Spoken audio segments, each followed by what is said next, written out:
As for that law, it worked, and it had worked so much. And you know the law?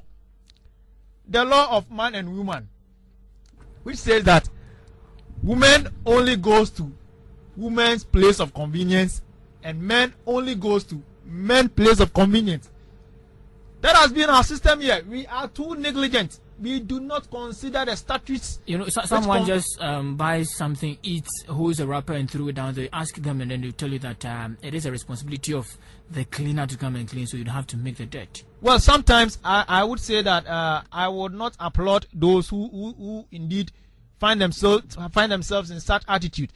But then, have we asked ourselves this question: are enough being provided for them for those Ghanaians who would take the responsibility to keep the city clean, for them to have some places or bins, for that matter, where they can put their rubbish? It is totally no.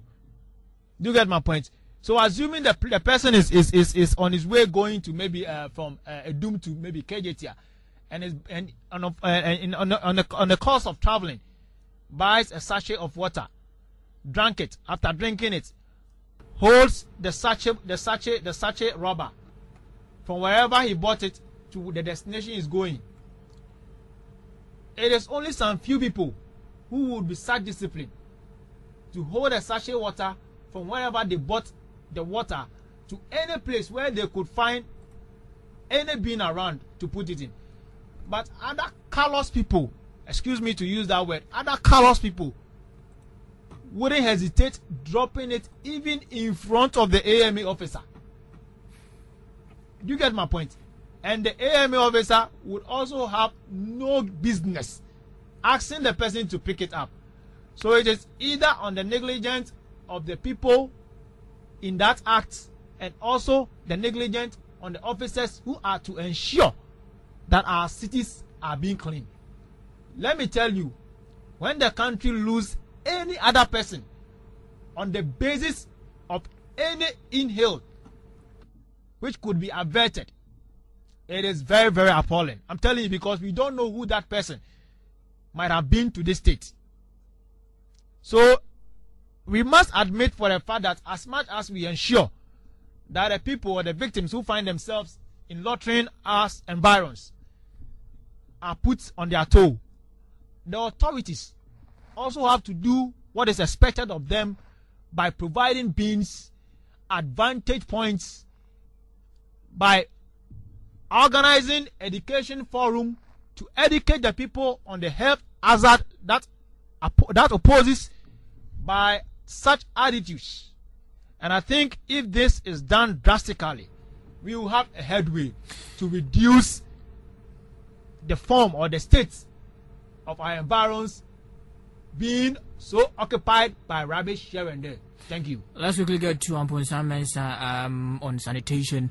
In the first place, tell us what was the impression you got from the interview? What was the general information as you understood it? Yeah.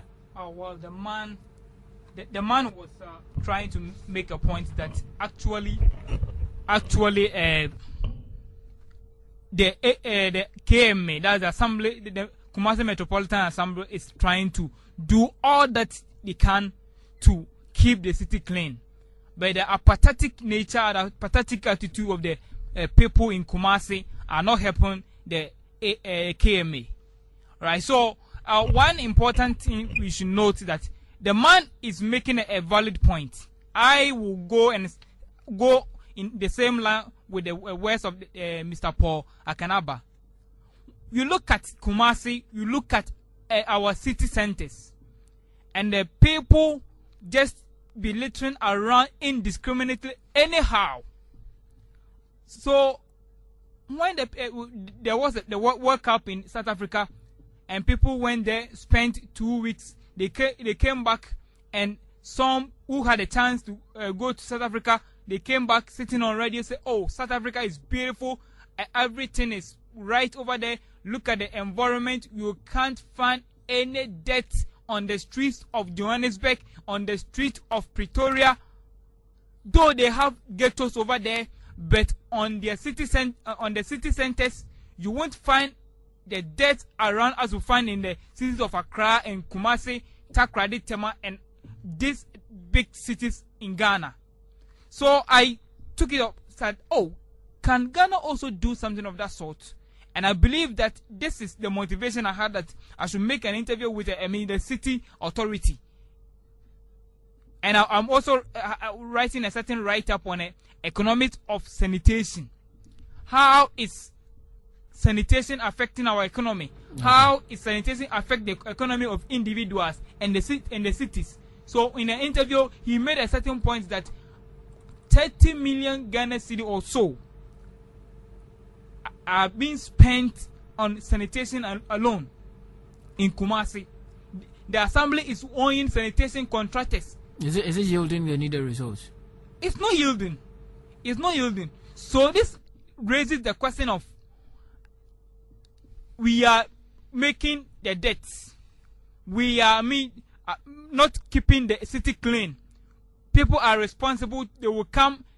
The cleaners will come and clean the place. So let's go. The people of Kumasi will say, the market women, the general public will say, let me throw the rubbish around.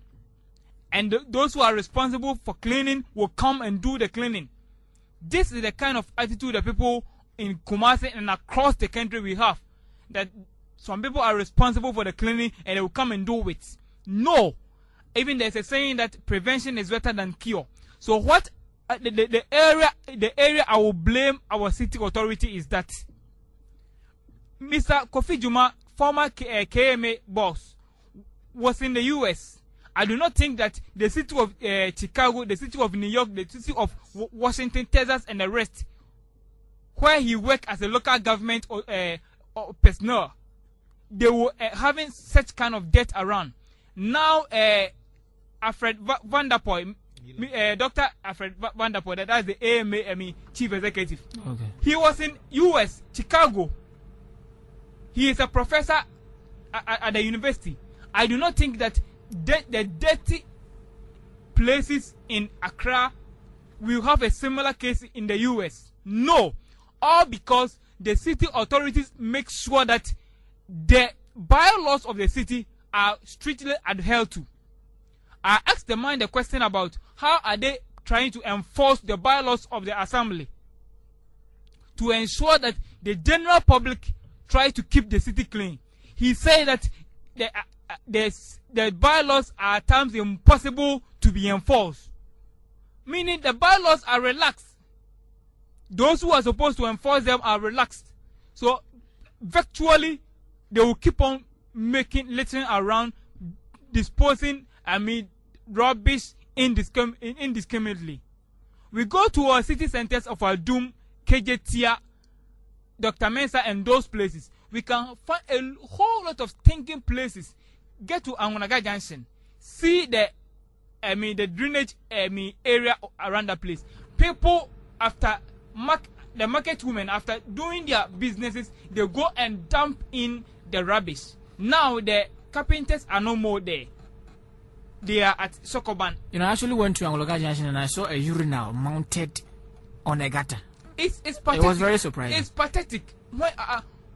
South Africa has been able to do it. What our city authorities are doing.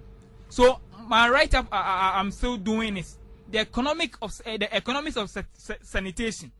So we spent a huge sum that could have been prevented. We could have used to develop our nation, are being used to address sanitation. So I believe that our city authorities should not leave it at the hand of the general public and complain and blame the general public that they are apathetic and then just fold their arms. Okay, I believe that they should be up and doing, enforce the bylaws of the assembly, and our city will be clean and better. Thank you very much. Okay, so how would you assess the Ghanaians' attitude towards sanitation in this country? And what is your own impression of the statement by John-alan-Kyeremanteng today? Martin-Kyere says Akuffo-Addo tweeted him as an outcast. All these have been discussed here. 0322062207. The lines are active. You can call up and share with us what you think. 0322062207. Call up and share with